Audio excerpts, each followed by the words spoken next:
So in 1963 there was an earthquake in which most of the city was destroyed. 80% of the built heritage of the city was destroyed, and most of it needed to be reconstructed and replanned. The United Nations managed, basically organized and facilitated an international action for rebuilding and replanning of the city. A master plan for the city was made by a Greek architect called Doxiadis and his studio, together with Polish architects led by Adolf Tsiborowski, and along with the Yugoslav and Macedonian team of local planners and architects. So there was this huge international collaboration to make this master plan. The final city center plan, which was called the 9th version, because there were 8 designs previously, and this was the 9th that came out of this, was largely dominated by the designs and the ideas of Kenzo Tange. And this is why he remains in the history and in the memory of Skopje and in the identity of the citizens as the builder of the new Skopje. Today nobody will remember the entire city plan or the other participants, unfortunately. Skopje is always being seen as designed by Kenzo Tange. It was a beautiful city with a lot of modern architecture. It was stylish because after the catastrophic earthquake in 1963, the city was projected as a modern place. Most of the plan wasn't built because it was too ambitious, let's say, in a way, and at the same time insensitive towards the existing historical and urban core to the city. In the 90s, when the city started developing, when it started growing rapidly, it started this new era of building and of urbanization, which can really be called market-based urbanism or profit-based urbanism. So that was the period before Skopje 2014.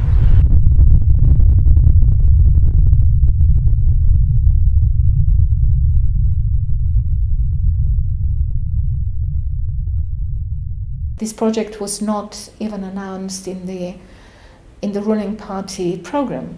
No one knew what they're going to do, but they won the elections, which is disputable as well, because how they win elections is an issue which is now in the hands of the Special Prosecutor's Office. It's a project that includes over 100 monuments and sculptures, around 35 buildings, countless facades, and other kinds of urban interventions in public space. It's a process of renationalization of public space. It's a process of privatization of the state. It's a process that devastated a lot of the urban environment. And it's a process or a project that has nothing to do with national identity, construction, spatial planning, urbanism, or architecture. The project Skopje 2014 was never really a project. It was gradually dubbed that way by the media and by its presenters, but there was never a documentation for this. There was never a strategy. There was never a decision on a municipal city council or a parliament meeting. The project was never suggested, approved, or discussed by anybody. A budget for a project was never planned within any local, national, or regional budget.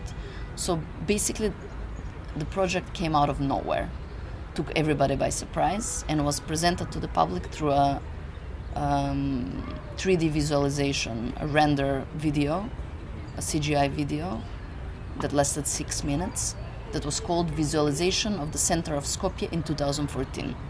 This is where the title Skopje 2014 came from. And then different institutions started doing their jobs. Ministry of Culture, Government of Macedonia, City of Skopje, different municipalities. They found the way through which they could do all of this.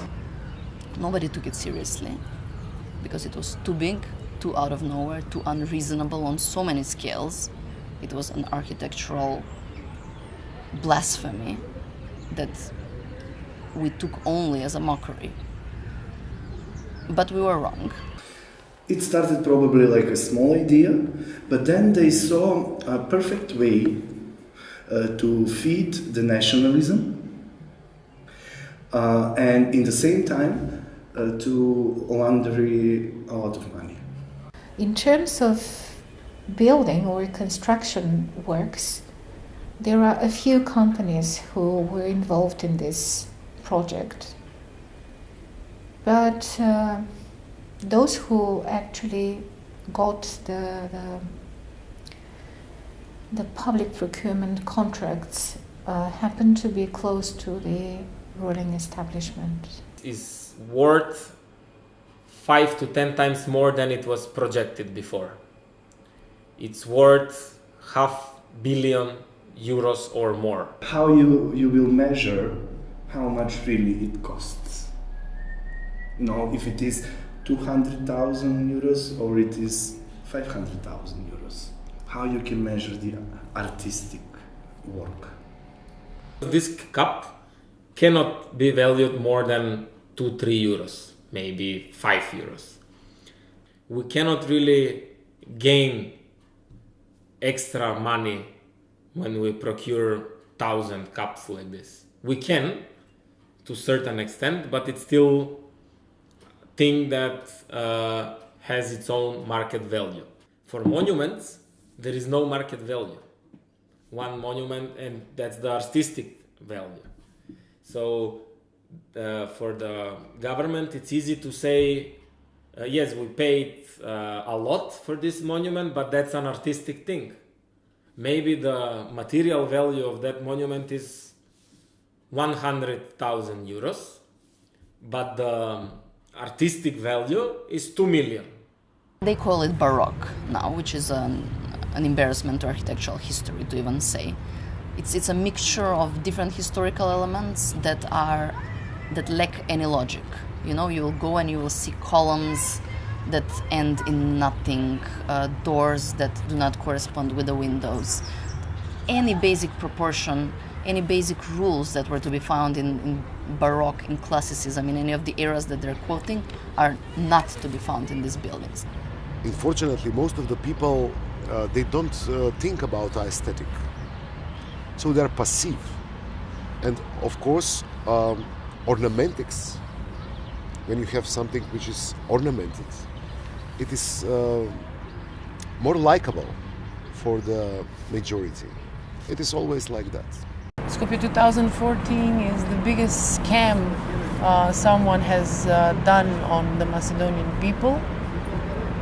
For me, it's the worst thing that can happen to a society, to a person, to a city, to public space, to any parameter of decent living in a city. For me, the biggest problem is why they didn't choose a greenfield location. Not to change what we already have. The biggest problem for me is changing the identity of Skopje. It's a matter of political marketing, to show off, to provide a picture that everyone will see it. That's Skopje 2014. It's something that everyone can see it. I think, without any exaggerations, be called the most horrible thing that has ever happened to our city after the earthquake of 63. From an urban, from an architectural, and from a social point of view. It is a change of the cultural environment and history. Change of the identity of a nation. It is the intention. But I don't think that the things could be changed just like that in plastical way. Change the buildings and you will change the identity. Because identity is much more than buildings. And in the future there will be new buildings, and some buildings from the past will survive. And all this project will be